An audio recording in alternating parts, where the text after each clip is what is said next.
ये नवाज शरीफ साहब ने भी बिलावल साहब को कहा था कि जी नोक-झोंक जरूर होनी चाहिए और एक इसमें नोक-झोंक होती भी है पॉलिटिकल पार्टीज की। तो ठीक है, पीपल्स पार्टी अपने मैनिफेस्टो के मुताबिक चली और हार जीत होती है और हार को बर्दाश्त करना चाहिए। एक दूसरे के मद्दे मुकाबिल इलेक्शन लड़ते आए हैं और लड़ते रहेंगे भी।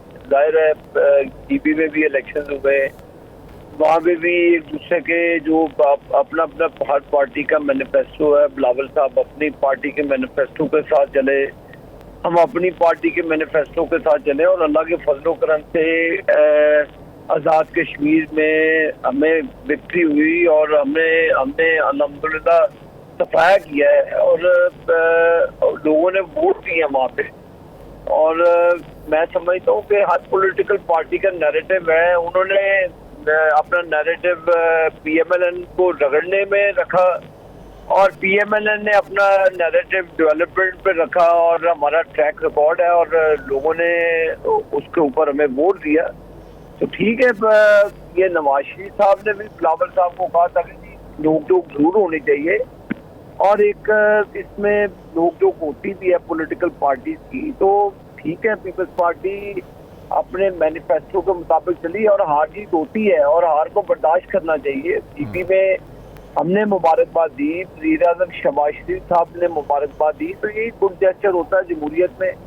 और वो ठीक है, टिकटकी लगाएं जो भी लगाएं, वो उनका एक अपना निज़ाम है।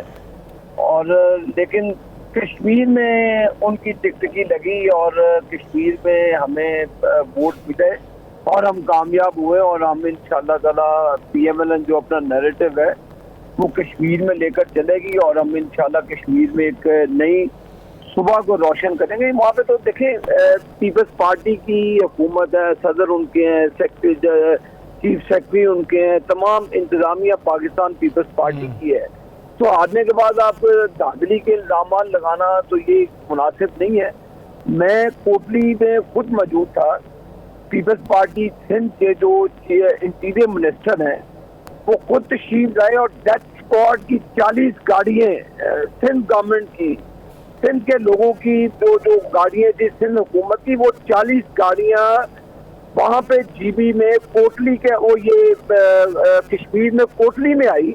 मैंने डीसी राजा साहब हैं, उनसे पूछने मेरी तलब कलामी हुई और मैंने कहा ये कैसे बदमाशी कर सकते हैं। उसके बाद वो इंटीरियर मिनिस्टर सिंध हमारे राजा रियासत साहब के पोलिंग स्टेशन पे गए चौधरी यासीन साहब की तरफ से जी, और वहाँ पर उनसे पोलिंग रुकवाई। मैंने फिर डीसी को फोन किया, मैंने फिर जो उसके साथ जुबान इस्तेमाल कर सकता था उन्होंने फिर मुझे 5 मिनट के बाद किया जी कि हमने कॉन्फिस्केट कर ली उनकी तमाम सिंध गवर्नमेंट की व्हीकल्स।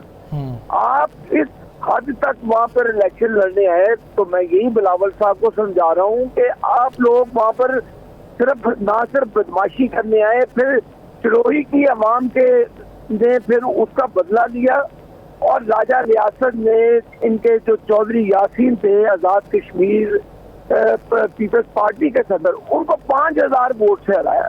तो ये ठीक, चलें मेरे इसका जो आबद भाई इसका जवाब ले लेते हैं ना सहर कामरान साहब से। मैं आपको वो फैक्ट्स बता रहा हूँ तो ग्राउंड रियलिटी है। चलें ये पूछ लेते हैं, अगर इसको कंफर्म करना है आप डीसी कोटली को फोन करें और उनसे पूछे जो मैं कह रहा हूँ सच कह रहा हूँ। ठीक है, बिल्कुल पूछ लेते हैं जी।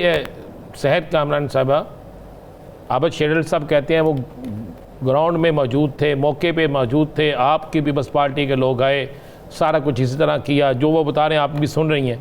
तो एक तो ये बता दीजिएगा ऐसा हुआ, और दूसरा क्या पीपल्स पार्टी अब दोबारा फिर पुरानी तरह पे काम करेगी या जो बिलावल साहब ने टिक का है वो वाकई होगी? देखिए, बहुत शुक्रिया। पाकिस्तान पीपल्स पार्टी एक जमहूरी पार्टी है, हम अपने फैसले खुद करते हैं, ना मेरी काबीना का हिस्सा है, ना हमें इनसे कोई जो है ना खसूसी मराहत चाहिए। अब जो ये कहानी सुना रहे हैं, अगर उसमें कोई हकीकत थी तो क्या इन्होंने इलेक्शन कमीशन को बिल्कुल उन्होंने उसकी इत्तला दी होगी, कोई प्रूफ दिए होंगे? हमने तो इनकी धांधली के एविडेंसेस दिए हैं, हमने इनकी धांधली के जो है वीडियो प्रूफ भी दिए हैं, डॉक्यूमेंट्री प्रूफ भी दिए हैं। ठीक है, ये कहते हैं अभी राना सनाउल्लाह कहते हैं कि ये जो है इक्का दुक्का वाक़या होते रहते हैं। हमारे 2 कारकुन शहीद हो गए, हमारे एमएनए सलाहुद्दीन जुनेदी को गोली लगी, आपने जो है प्री पोल रिगिंग से लेके ड्यूरिंग पोल रिगिंग का कोई मौका हाथ से जाने नहीं दिया। कहते गिलगित बल्तिस्तान पे हमने मुबारकबाद दी थी, गिलगित बल्तिस्तान में भी वजीर आजम ने मुबारकबाद दी, तो जो वजीर आजम के पैरों से कारपेट खींचना चाहते हैं वो पूरी कोशिश कर रहे थे कि जी किसी भी तरीके से जो है रिजल्ट रोके जाए, रिजल्ट अनाउंस ना हो जाए, कोई गड़बड़ कर ले। फिर कौन कारपेट खींचना चाहता है सार साहब, ये क्लियर कर दीजिएगा साथ साथ। मैं दखल नहीं देती, थोड़ा तहम्मुल करें, ठीक है। तो ये है कि ये तो वज़ीर आज़म को पता लग गया कि जी आगे बजट भी है और कितना जो है पीपल्स पार्टी के साथ ये इस तरीके की जो वारदातें कर सकते हैं। फिर जो है इनको पता चला कि जी अब हम ये इसके अंदर मजीद करिश्मा साजी ना करें, करिश्मे तो बहुत हुए वहाँ पे। इसी तरीके से जिस इनकी दो जो क्या नाम है वफाकी वजीर, जितना उन्होंने कश्मीर जैसे हसास इशू को मुतनाज़ा बनाया, गैर जिम्मेदाराना बयान दिया, जिस तरीके से इन्होंने जो है कश्मीर के ऊपर अपनी जाती मफादात के लिए गंदी सियासत की, यानी और उस पर नदामत भी नहीं है। राना सनाउल्लाह ने एक तनाज़ा खड़ा किया ये कह के कि 10 सीटें जेब में रख के चलते, तो ये तो माइंडसेट था ना। फिर जिस तरीके से जो है फेजेस में इलेक्शन हुए, हमें कहा गया कि ये इलेक्शन जो है वो फेजेस में सिक्योरिटी रीजन के बाद की वजह से होते हैं। फिर फेजेस में भी सिक्योरिटी ना हो सकी, कहीं पे जो है वो पोलिंग एजेंट ना पहुंचे, कहीं पोलिंग का सामान ना पहुंचा, कहीं पे वोटर्स को दाखिल होने नहीं दिया, कहीं पे फायरिंग कर दी। फिर ये कहते हैं कि जी हमारी हुकूमत थी। बिल्कुल आपकी हुकूमत थी जब पनामा लीक्स आई थी, आज भी आपकी हुकूमत है। जब दो वफाकी वजीर जो है एक दूसरे पे गोलियां चला रहे हैं आपकी काबीना के, जब दो वफाकी वजीर जो है बता रहे हैं सिस्टम जो है वो ढह गया है, जब दो वफाकी वजीर जो है वो, हम कल 5 अगस्त है, ठीक है, हम यौम इस्तिसाल कश्मीर ऑब्जर्व करते थे, दुनिया भर में बताते थे कि कश्मीर के साथ क्या इस्तिसाल हुआ है। नहीं, आपके सहर साहिबा सवाल ले लीजिएगा कि अगर सारा कुछ आपके खिलाफ हो रहा है तो बिलावल साहब ये क्यों कह रहे हैं कि वफाकी हुकूमत की जो है वो घड़ी की टिक टिक उनको सुना रहे हैं कि उल्टी गिनती शुरू हो गई है? फिर तो आप लोगों की उल्टी गिनती लग रही है। बिल्कुल गिनती जो है ना, उल्टी गिनती इनकी शुरू हो गई है। पीपल्स पार्टी इनका बोझ नहीं उठाएगी। ये जो हमारे बगैर कोरम पूरा नहीं कर सकते, हमने साथ दिया हुकूमत बनाने में, क्योंकि हमने जमहूरी निज़ाम के लिए कुर्बानियां दी, क्योंकि हम जमहूरी निज़ाम का तसल्सल चाहते थे।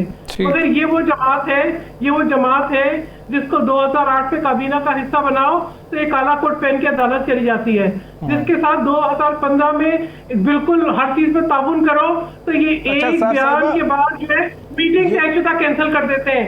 ये वो लोग हैं जो आबिद शेर अली साहब से इसका जवाब ले लेते हैं। ये